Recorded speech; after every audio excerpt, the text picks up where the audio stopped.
स्वाध्याय किया जिसमें व्रतों की प्रेरणा है। आपको व्रत पत्र मिल गए?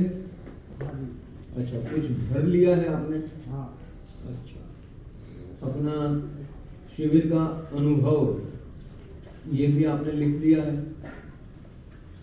कि शिविर में ये वहाँ उसमें था या नहीं था? शिविर में मैंने क्या उपलब्धि प्राप्त की, तो उसके भी 4 वाक्य 10 वाक्य लिखिए। 4 वाक्य 10 वाक्य लिखना चाहिए।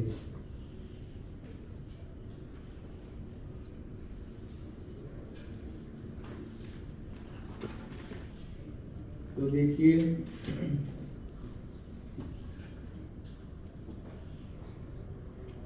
जहाँ वेद स्वाध्याय है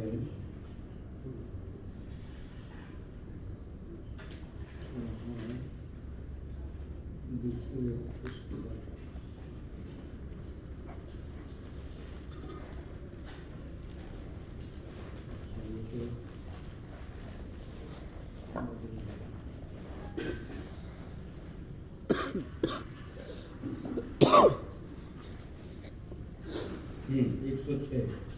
एक सौ छह नंबर का प्रश्न।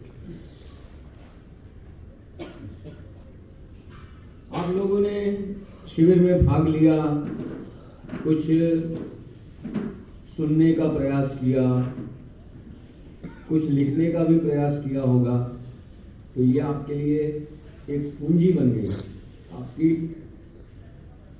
निधि बन गई, आपका कोष बन गया।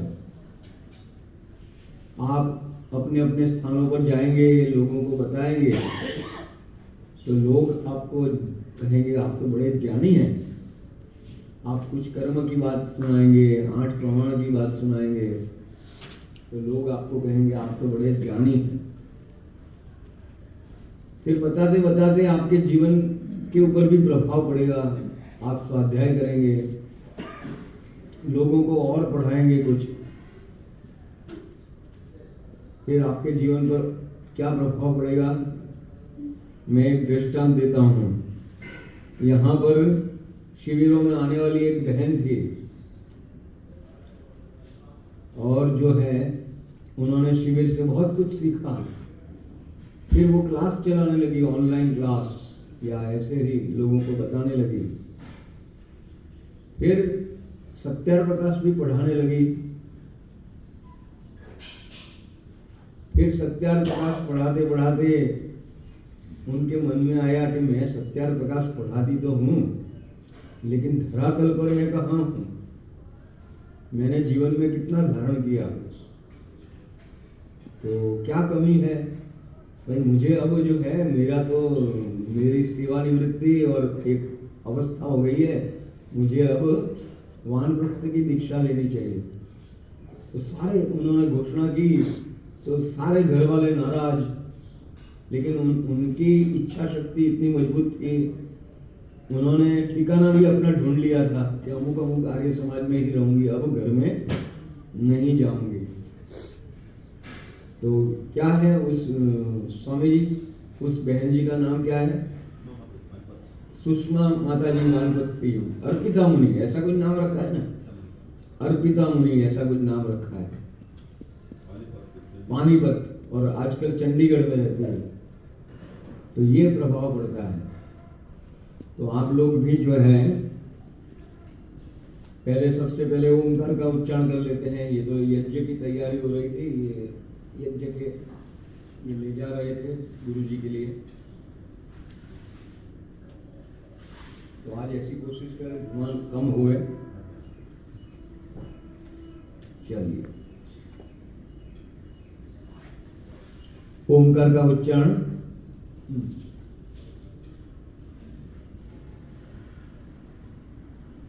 5 वस्तु ध्यान में रखेंगे, व्याप्य व्यापक संबंध बनाएंगे।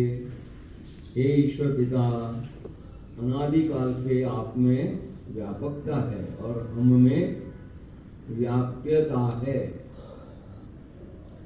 हम आप में डूबे हुए हैं। हम मैं जीवात्मा आपको समर्पित अनुभव करता हूं कि आप मुझे देख सुन जान रहे हैं। मेरी प्रार्थना को अवश्य स्वीकार करेंगे। मैं मंत्र का उच्चारण लंबे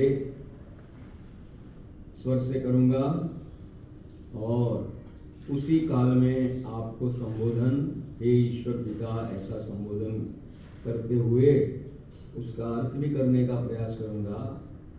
आप सदा हम सबकी रक्षा करते हैं, हमारी सुखमय स्थितियों को बनाए रखते हो।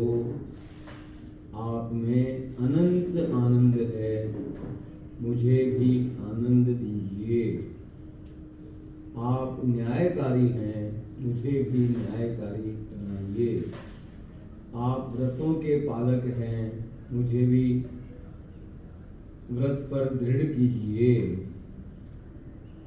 ऐसी प्रार्थनाओं को लेकर के लंबा उच्चारण करेंगे ओमकार का।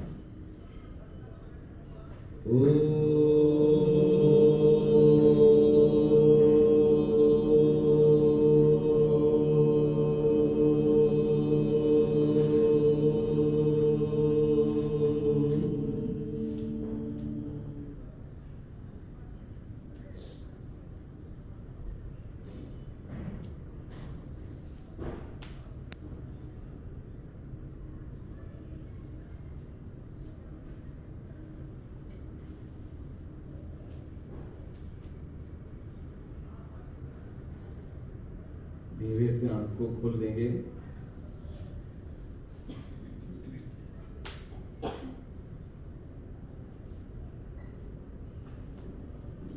आज का मंत्र है, बोलेंगे ओम अग्ने व्रतपते व्रतम चरिष्यामि दक्षकेयम तन्मे राध्यताम इदमहम अनृतात् सत्यम उपैमि।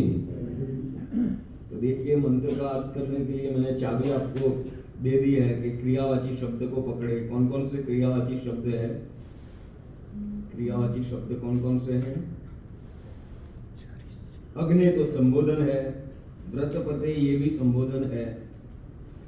ये ज्ञान स्वरूप परमात्मा, और आप व्रतों के पालक हैं। आपने बहुत सारे व्रत धारण किए हुए हैं, और जो कोई व्रत करता है उसके व्रत की आप रक्षा भी करने वाले हैं। पति माने पालक, रक्षा करने वाला। व्रतम चरिष्यामि, ये चरिष्यामि क्या है? क्रियावाची शब्द है। मैं व्रत को पालन करूंगा, मैं व्रत का पालन करूंगा, प्रतिज्ञा करूंगा। तत्शकेयम, इस काम को मैं कर सकूं। देखो, शकेयम, शकना, हमारे हिंदी में सकना है कि मैं इस काम को कर सकूं। संस्कृत में शकेयम, और गुजराती में भी यही है, हूँ आ काम करी सकूं। तो मैं उसके पालन में समर्थ बनूं। तत् में राध्यताम, ये भी क्रियावाची शब्द है, राध्यताम। यह मेरा व्रत सफल कीजिए, यह मेरा व्रत आपकी कृपा से सफल हो। तो किसी भी काम के आरंभ में और मध्य में और काम के संपन्न होने पर ईश्वर की स्तुति, प्रार्थना, उपासना अवश्य करनी चाहिए। इससे क्या होता है कि उत्साह मिलता है, सहायता मिलती है, और अभिमान दूर हो जाता है। कभी ऐसा अभिमान आ जाए कि मैंने कर लिया, अपनी शक्ति से कर लिया, अपनी बुद्धि से कर लिया। नहीं, ईश्वर को याद करेंगे, ईश्वर के उपकार याद आएंगे। ईश्वर अनंत उपकारों की वर्षा न करे तो मैं कुछ भी न कर सकूं। ईश्वर की सहायता से ही सब कुछ हो रहा है। सब कुछ का स्वामी ईश्वर है। तो ये भी स्वामी सत्यपति जी शिविरों में अंत में पूछते थे कि हाँ जी बताओ साधकों, या सब कुछ का स्वामी ईश्वर है ये स्वीकार करते हो? तो सब लोग कहते हैं हाँ स्वीकार करते हैं। तो बोले आपके घर में जो सोना चांदी रुपया पैसा है, एफडी प्लॉट का दस्तावेज, ये भी कुछ सब कुछ ईश्वर का है, ऐसा मानते हो? बोले हाँ मानते हैं। तो फिर अगला प्रश्न, वाणी से ही मानते हो या दिल से मानते हो? दो प्रकार से मानना होता है। कौन सा? वाणी से मानना, वो कौन सा ज्ञान है? शब्द ज्ञान। वो कौन सा है? शब्द ज्ञान। और दिल से मानना वो क्या है? तत्व ज्ञान। वो क्या है? वास्तविक तत्व ज्ञान। तो जो दिल से मानता है तो उसके क्रियाकलाप अलग होते हैं। एक वयोवृद्ध व्यक्ति आए,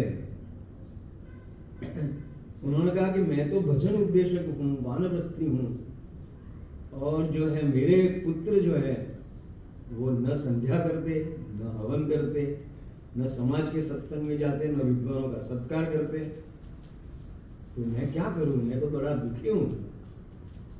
क्या क्या करूं इनको सुधारने के लिए? उनके सुधार हेतु मैं क्या करूं? तो स्वामी जी ने कहा आपके पास एक चाबी है अभी। बोले सबको इकट्ठा करो, सब पुत्रों को, पुत्र वधुओं को इकट्ठा करो और कहो तो देखो आप लोग न संध्या करते, न हवन करते, न विद्वानों का आदर करते, न दान देते, न समाज में जाते, आर्य समाज में जाते, तो सुधर जाओ, अन्यथा मैं क्या करूँगा? मैं ये सारी अपनी संपत्ति है वो आर्य समाज को दान कर दूंगा, गुरुकुल को दान कर दूंगा। तो परिणाम क्या निकला? सबने हाथ जोड़े, पिताजी आप जैसा करेंगे कहेंगे वैसा करेंगे। तो वो संध्या भी करने लगे, हवन भी करने लगे, और समाज में भी आना जाना, विद्वानों का सत्कार, ये सब करने लगे। तो देखो सुधार आ गया, करने से होता है। तो ऐसे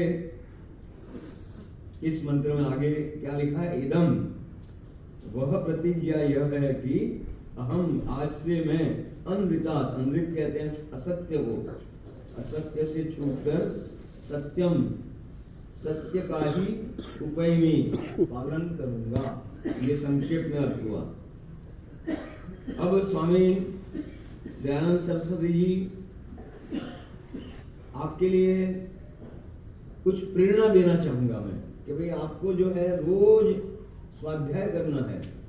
प्रतिदिन प्रतिदिन क्या क्या करना है? प्रतिदिन ईश्वर की उपासना आपको सिखाई गई, तो करेंगे आप लोग? करेंगे, ठीक है। उसमें अच्छा समय लगावे, ठीक है। 30 मिनट, 40 मिनट, 1 घंटा, सवा घंटा, जिस दिन अवकाश हो तो अधिक समय लगाए। नित्य प्रति ईश्वर की उपासना करने से और अपने आचरण को ऊंचा उठाने से जीवन महान बन जाता है। तो ऐसे व्रतों को धारण करना होता है। उपासना, व्यक्तिगत उन्नति हेतु उपासना का नियम अपने ऊपर लागू करें, योगाभ्यास भी करें, यानी के यम नियमों का आदर्श रूप में आचरण, और फिर वेद और वेदानुकूल ग्रंथों का श्रद्धापूर्ण स्वाध्याय करें, यानी कि रोज 2-3 पेज पढ़ें। और कई लोग जो है आप में से वयोवृद्ध हो गए, वो कहते हैं कि हमारी तो समस्या है, हम पढ़ते हैं याद कुछ नहीं रहता है। तो याद क्यों नहीं रहेगा? रहेगा। आप ऐसा करो, इतना ही 10 लाइन ही पढ़ो और फिर पुस्तक को बंद कर दीजिए, फिर उसके ऊपर चिंतन करिए कि मैंने क्या पढ़ा। तो 10 में से आपको 4 बात याद आएगी। पहले तो मैंने ऐसा पढ़ा, ऐसा पढ़ा, ऐसा पढ़ा। फिर दूसरे दिन आप ऐसे ही करो, 10 लाइन पढ़ो और पुस्तक बंद करके इसको याद करो कि मैंने क्या पढ़ा, चिंतन करो, तो आपको 6 बात याद आएगी। और आगे चल करके 8, 9 और 10 से 10 बात आपको आ जाएगी, स्मरण हो जाएगी। कभी कभी लिख करके भी याद करते हैं कि भाई योग के 8 अंग होते हैं, यम, नियम, आसन, प्राणायाम, प्रत्याहार, धारणा, ध्यान, समाधि। तो ये लिखो, 1 बार, 2 बार, 4 बार, 10 बार। स्कूल में जैसे देते थे ना अध्यापक, कि 10 बार लिख करके लाओ, तो लिख करके भी याद होता है। किसी को सुनाइए, किसी को सुनाइए कि भाई मैंने ये याद किया है, आप सुनिए। उसको पुस्तक पकड़ा दो। 16 पदार्थ होते हैं, 16 पदार्थों को जानने से मुक्ति होती है, तत्व ज्ञान से मुक्ति होती है। तो 16 पदार्थ सुना दीजिए उसको, तो ऐसे याद रहेगा। स्वाध्याय करें, सत्पुरुषों का संग करें, अच्छे अच्छे लोगों से ही संगत रखें, आत्मनिरीक्षण करें, जो सिखाया गया है प्रक्रिया, अपने दोषों को रोज देखें सोने से पूर्व और हर समय देखें। आपने देखा कि नगरों में जो बड़े बड़े टावर और अपार्टमेंट बनते हैं, तो उसमें कोई घुस सकता है बिना परमिशन के? बिना परमिशन के घुस सकता है? वहाँ कितनी इसकी चेकिंग होती है, उसकी फोटो भी ली जाती है, आईडी देखी जाती है, किसके यहाँ जाना है, किस काम के लिए जाना है, उस व्यक्ति का संपर्क किया जाता है। फिर वो कहता है कि हाँ आने दो, मैंने बुलाया है, तब जाकर के उसको एंट्री मिलती है। तो हमको क्या करना है? हमारे मन में कोई अनियंत्रित विचार कैसे आ जाते हैं? एक एक विचार को इस प्रकार से चौकीदार की तरह बैठो। एक विचार आया, चेक करो कि ये वेदानुकूल है, ऋषियों के अनुकूल है, प्रमाणों के अनुकूल है, सत्य है, न्याय है, धर्म है, अधर्म है, चेक करो। धर्म है तो जाने दो, उस विचार को आगे चलाओ। अधर्म है तो रोक दो। एक एक विचार को चौकीदार की तरह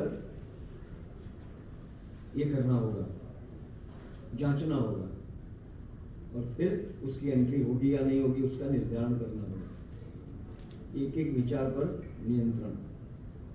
तो ये आत्मनिरीक्षण ऐसा चलेगा। फिर निधिध्यासन, ये भी निर्णय लेने की प्रक्रिया, तर्क वितर्क उठाने के लिए। आप लोगों ने कुछ कुछ व्यायाम भी किया है यहाँ रहते हुए, तो फिर जो है आप घर पर भी नियम लगाइए कि थोड़ा व्यायाम करेंगे, उचित व्यायाम करेंगे। आर्य समाज के 10 नियमों को जानते हैं आप? आर्य समाज के 10 नियमों को जानिए। कई पुस्तकों में छपा मिलता है, उनको कंठस्थ करें। उसमें से भी दूसरा नियम तो खास, आपने यहाँ रहते हुए किसी ने दूसरा नियम याद किया? मैंने पहले ही दिन, वहां भी लिखा है, मैंने पहले ही दिन बताया था, आपको टास्क दिया था कि इसको याद करिए, आर्य समाज का दूसरा नियम। चलो मैं आपकी परीक्षा लेता हूँ। एक शब्द मैं बोलूंगा, अगला शब्द आपको बोलना है। ईश्वर, निराकार, न्यायकारी, अजन्मा, निर्विकार, अनुपम, सर्वेश्वर, सर्वांतर्यामी, अमर, नित्य, पवित्र और सृष्टि करता है, उसी की उपासना करने योग्य है। देखो साथ साथ तो बोल लेते हैं, एक एक को बुलाऊंगा तो परीक्षा पक्की हो गई। ठीक है, साथ साथ तो बोल लेते। आर्य समाज के 10 नियम, सबसे प्रीतिपूर्वक, धर्मानुसार, यथा योग्य करना चाहिए। और एक नियम है, विद्या का नाश और अविद्या की वृद्धि करनी चाहिए। ये कौन सा है? 8वां। ऐसा नियम है? विद्या का नाश, मैंने क्या कहा? विद्या का नाश करना और अविद्या की वृद्धि, ऐसा कोई नियम है? ऐसा नहीं, यानी ये तो उल्टा बोला है, ये आपने सुनने की परीक्षा दी। आपकी सुनने की परीक्षा थी। हाँ, रविदास की वाणी, उल्टी वाणी हो, तो आप कैसा सुनते हैं उसकी परीक्षा थी। एक एक शब्द को ध्यान से सुनिए, क्या कह रहे हैं। टोकते हैं, यानी कि जो ध्यान से सुनता है ना, वो बड़े से बड़े व्यक्ति को भी यथा योग्य टोक देता है। तो हमारे स्वामी सत्यपति जी भी जो है मंच पर जाते थे, तो कोई विद्वान कुछ इधर उधर बोलता था ना, तो सत्यार्पगस में ऐसा लिखा है, उधर नहीं लिखा है, आपने जो है ये ठीक नहीं किया, ये नहीं लिखा। तो फिर वो अपना बचाव करता था कि हाँ मैं तो अर्थापत्ति से कहता हूँ, इसका अर्थ ऐसा निकलता है, लेकिन वहाँ लिखा है ऐसा कह करके सुनाना वो ठीक नहीं है। सत्यार्पगस में लिखा है, इसका भाव है ये बता। सत्यार प्रकाश में जो लिखा है उसका भाव ये है, ऐसा बताओ। लिखा है तो वहां मिलना चाहिए इस प्रकार। आप महर्षि दयानंद जी के 51 मंतव्यों को जानते हैं? 51 मंतव्य, हाँ, वो सत्यार प्रकाश के अंत में है, 1 से 51 है, उनको भी पढ़िए। श्राद्ध किसे कहते हैं, तर्पण किसे कहते हैं, तीर्थ किसे कहते हैं, ईश्वर किसे कहते हैं, हाँ, मंतव्य। तो ये 51 मंतव्य सत्यार प्रकाश की पुस्तक में सबसे अंत में है, ठीक है। 5 परीक्षाओं को जानते हैं, सत्य और असत्य की 5 परीक्षा है, ये धर्मवीर जी जानते हैं, ये बहुत समय से आते हैं। हाँ जी, धर्मदेव जी, हाँ, धर्मदेव जी। तो 5 परीक्षाएं हैं जो सत्य और असत्य की कसौटियां हैं।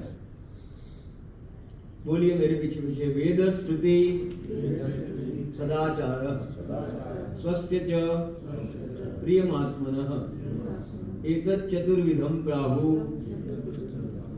साक्षात धर्मस्य लक्षणम।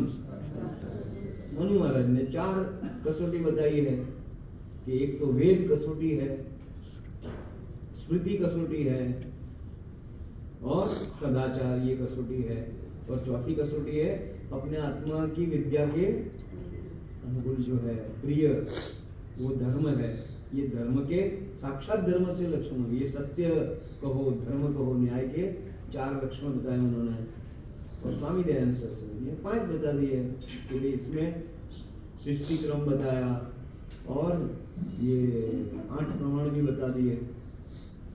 ऐसा करके उन्होंने 5 कसौटियां बताई है। कौन कौन सी है? हाँ, ये अपने धर्मदेव जी बोलेंगे। पहली कसौटी, जो जो ईश्वर के गुण कर्म स्वभाव वेदों के अनुकूल हों वह तो सत्य है, जो जिससे विरुद्ध हों वह असत्य है।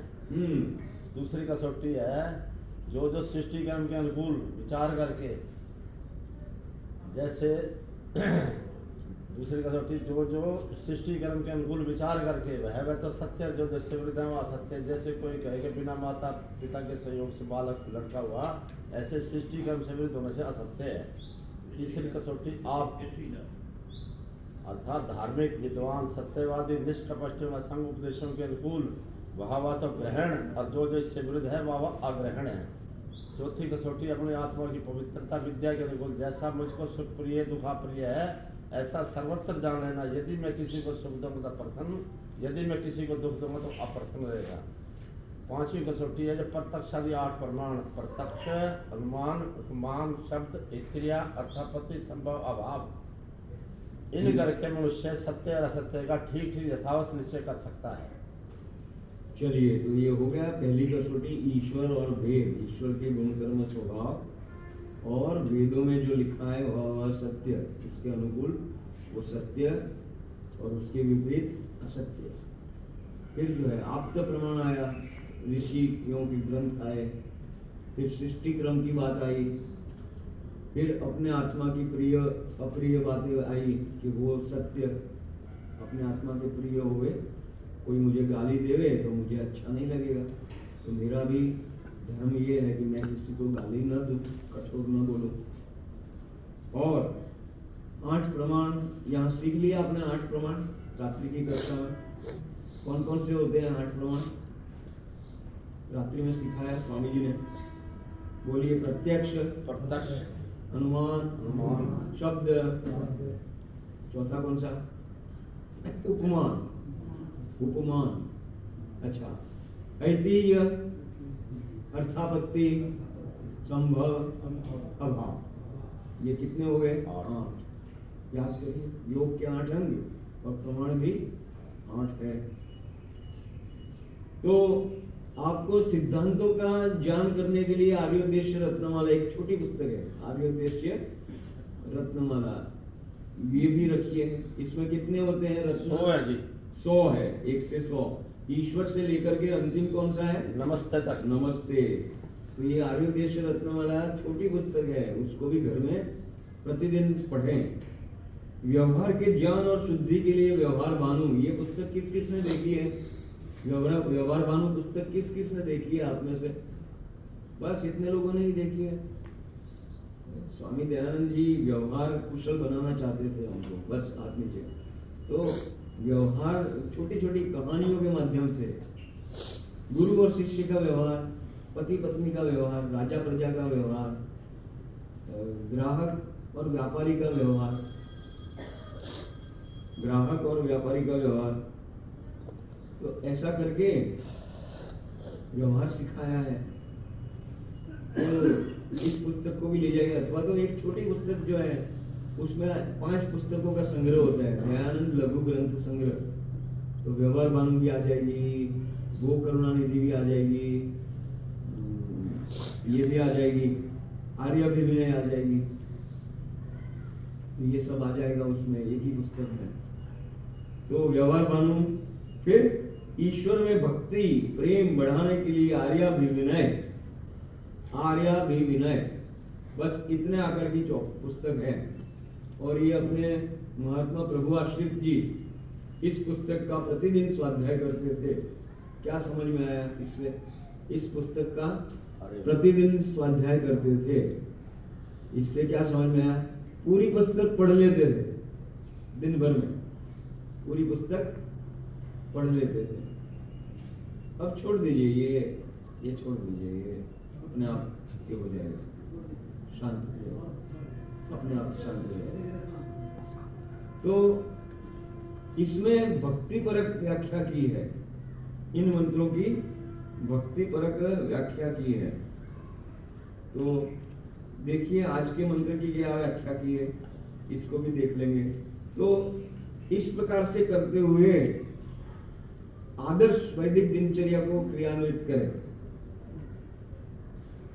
फिर समाधि तक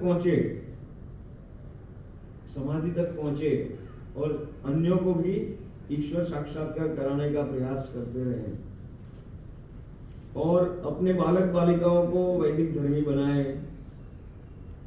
वैदिक धर्म के प्रचार प्रसार के लिए देश विदेश में तन मन धन से सहयोग करते रहें।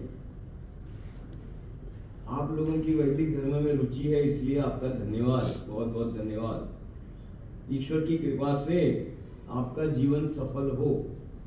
जीवन सफल कब होता है? मैंने कसौटी बताई थी मनु महाराज की। मनुष्य देह को क्या कहा है? वृक्ष कहा है। क्या कहा है? वृक्ष। सुनते रहो, बार बार सुनते रहो, लिखते रहो। मनुष्य जीवन को वृक्ष कहा है। वृक्ष के ऊपर फल लगना चाहिए या नहीं लगना चाहिए? वृक्ष पर जब फल लगता है तो उस वृक्ष को क्या कहते हैं? सफल कहते हैं, और नहीं लगते हैं तो अफल कहते हैं या निष्फल कहते हैं। ये बेकार वृक्ष है।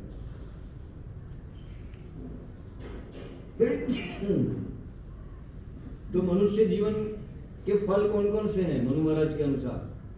धर्म, अर्थ, काम और मोक्ष, ये 4 फल मिलने चाहिए।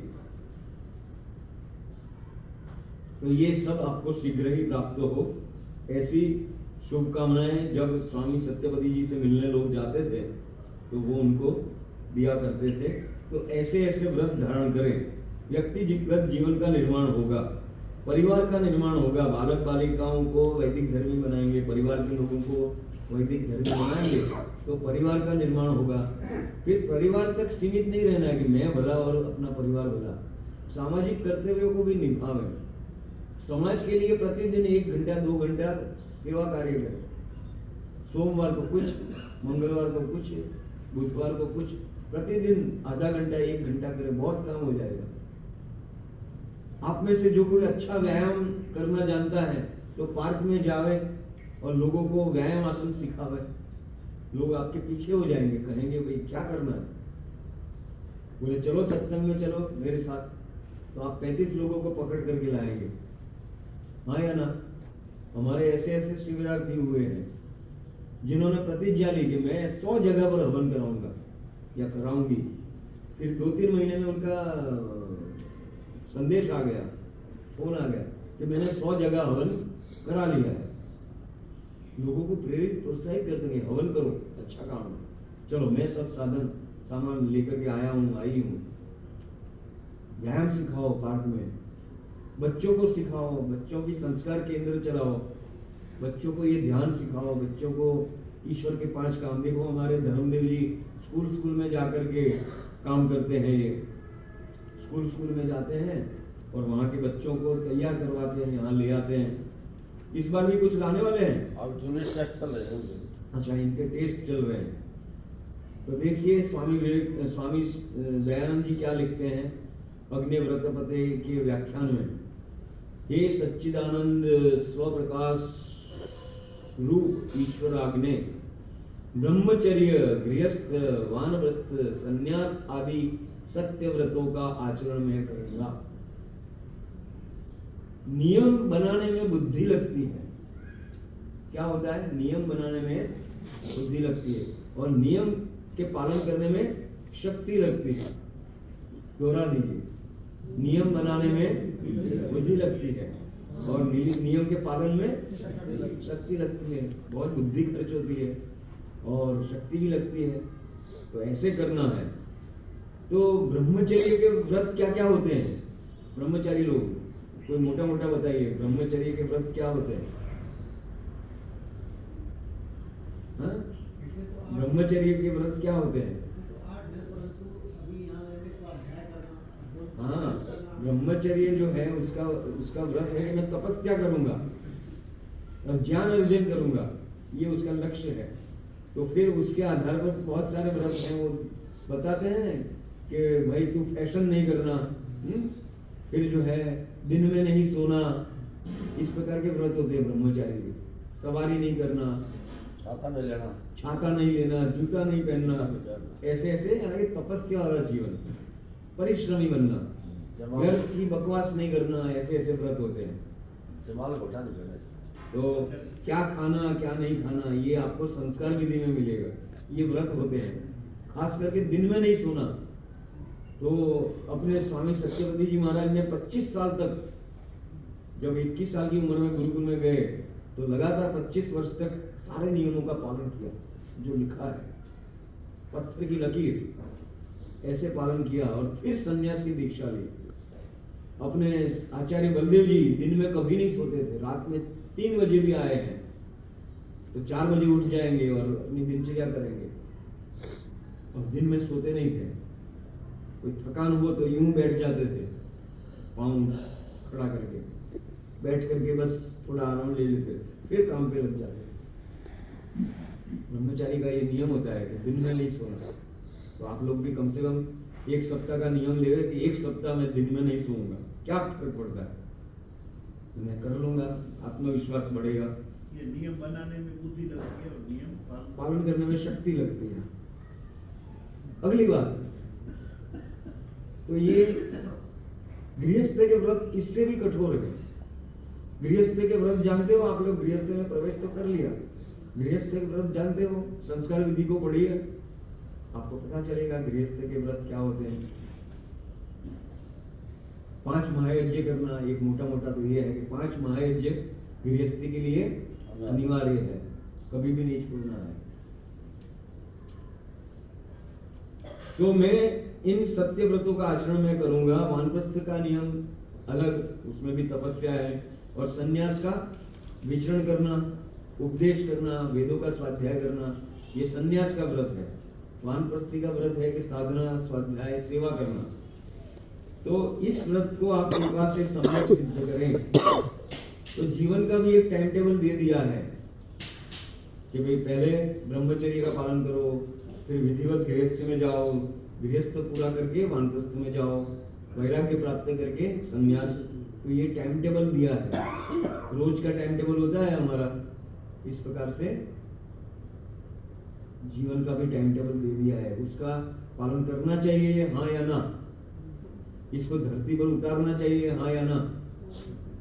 आश्रम तो 4 लिखे हैं, तो हम 2 आश्रम में ही अटक गए।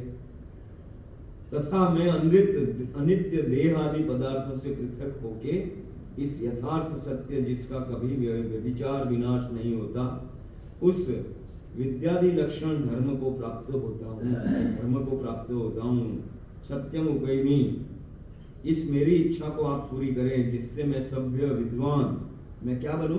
सभ्य बनूं, विद्वान बनूं, सत्य आचरणी और आपकी भक्ति युक्त धर्मात्मा हूं। तो समय तो बहुत हो गया। परिवार का निर्माण भी करें, फिर जिस समाज में रहते हैं उस समाज का भी ध्यान रखें, उसके उपयोगी व्रत लेवें कि मैं समाज में साहित्य पहुंचाऊंगा, मैं समाज में हवन पहुंचाऊंगा, समाज में पंचमहायज्ञ का प्रचार करूंगा, तो समाज के लोगों को भी जागृत करना। फिर राष्ट्र के विषय में विचारते हैं, राष्ट्र के लिए बलिदान, राष्ट्र के लिए भी कर्तव्य है, राष्ट्रीय कर्तव्य है। और फिर विश्व का क्षेत्र, फिर अन्य प्राणियों का भी कल्याण करेंगे। तो इतने इतने क्षेत्र होते हैं, इसके व्रत होते हैं अलग अलग। अब व्रत धारण करके टूट भी जाते हैं तो घबराना नहीं है। एक व्यक्ति ने व्रत लिया और टूट गया तो कम दोष करेगा। सुबह 4 बजे उठने का व्रत लिया तो 7 में से 5 दिन वो 4 बजे उठेगा, कारणवश 1-2 दिन नहीं उठ पाएगा तो कोई बात नहीं, टूटा तो थोड़ा प्रायश्चित दंड करके फिर करेगा। और जिसने व्रत ही नहीं लिया है वो तो अपने मनमाने ढंग से उठेगा। एक रोचक घटना बता दूं कि एक सेठ जी हमारे यहाँ अपने बालक को, युवा को लेकर के आए, अपने युवक पुत्र को लेकर के आए। कहा कि भाई इसका दिनचर्या गड़बड़ है, ठीक कराइए। तो उनको व्रत धारण कराया जाके मैं 5 बजे 5:30 बजे उठूंगा। तो उसने कहा ठीक है मैं करता हूँ। फिर नहीं कर पाए तो क्या करोगे? तो हमारी संस्था को 100 रुपया दान देना, ऐसा व्रत उसको धारण कराया। उसका दंड भी लेना है, 100 रुपया जो है आप हमारी संस्था को दान देंगे, ये आपका दंड हुआ। 1 महीना हुआ, वो सज्जन फिर उस युवक को लेकर के आए। उस युवक से पूछा गया कि आपने व्रत का पालन किया? गुरुजी व्रत का तो पालन नहीं किया, लीजिए ये 3000 रुपया। कितना है? कितना पैसा दे रहा था वो? लीजिए 3000 रुपया दान स्वीकार कीजिए। गुरुजी ने कहा कि मुझे ऐसा दान नहीं चाहिए, हम तो आपका सुधार चाहते हैं। 3000 रुपया हमें नहीं चाहिए, अपने पास ही रखो, अपने में सुधार लाओ। ये प्रयोजन था। इसका अर्थ क्या हुआ? कितने दिन वो समय पर उठा? 1 दिन भी नहीं उठा। 30 दिन का दंड दे दिया। 1 महीने का 30 दिन का दंड देने को वो तत्पर हो गया था। तो हमें ऐसा नहीं चाहिए। तो व्रत धारण करने से व्यक्ति में दृढ़ता आती है। और फिर अपनी एक व्यक्ति अकेला जो है वो मारा जाता है। व्रत तो ले लिया, एक अकेला मारा जाता है। संगठन भी बनाओ, संगठित रहो, अनुशासित रहो, बलिदान देने के लिए तत्पर रहो। और ऐसे व्रतों को समय पर सही काम को करो, समय पर रहते हुए सही काम को करो। ऐसा नहीं कि बूढ़े हो जाएंगे तब समाज सेवा करेंगे। स्वामी उमानंद जी ने प्रेरणा दी कि वो अपने जीवन की आहुति दो, अपने जीवन की आहुति दो, बलिदान करो, राष्ट्र का काम करो। एक बूढ़ा व्यक्ति आया 85 वर्ष का कि मैं अपने जीवन का दान करता हूँ। स्वामी उमानंद जी ने उसको पांव से लेकर के सिर तक देखा कि भी आप में कोई जीवन है भी क्या? आप अपने जीवन का दान दे रहे हो, आप में जीवन है भी क्या? सारा जूस तो निकल गया, अब कहते हैं कि मैं जीवन का दान देता हूं। तो ऐसा ना हो कि गाड़ी छूट जाए। तो जल्दी युवावस्था में ही धारण करें ऐसे नियमों को और समाज सेवा का, राष्ट्र सेवा का संकल्प करें। अपने जीवन की जो आहुति दे सके वो ब्रह्मचारी बने, हमारे साथ आ जाए। जो घर गृहस्थी से निवृत्त हो गए हैं वे वानप्रस्थ में आवे और स्वाध्याय करें, अपने जीवन को महान बनावे। संकल्पों से जीवन महान बनता है। ओम शम। और ईश्वर की सहायता भी चाहना चाहिए। इसके साथ साथ संकल्प लो, ईश्वर से सहायता मांगो। शांति पाठ। ओम।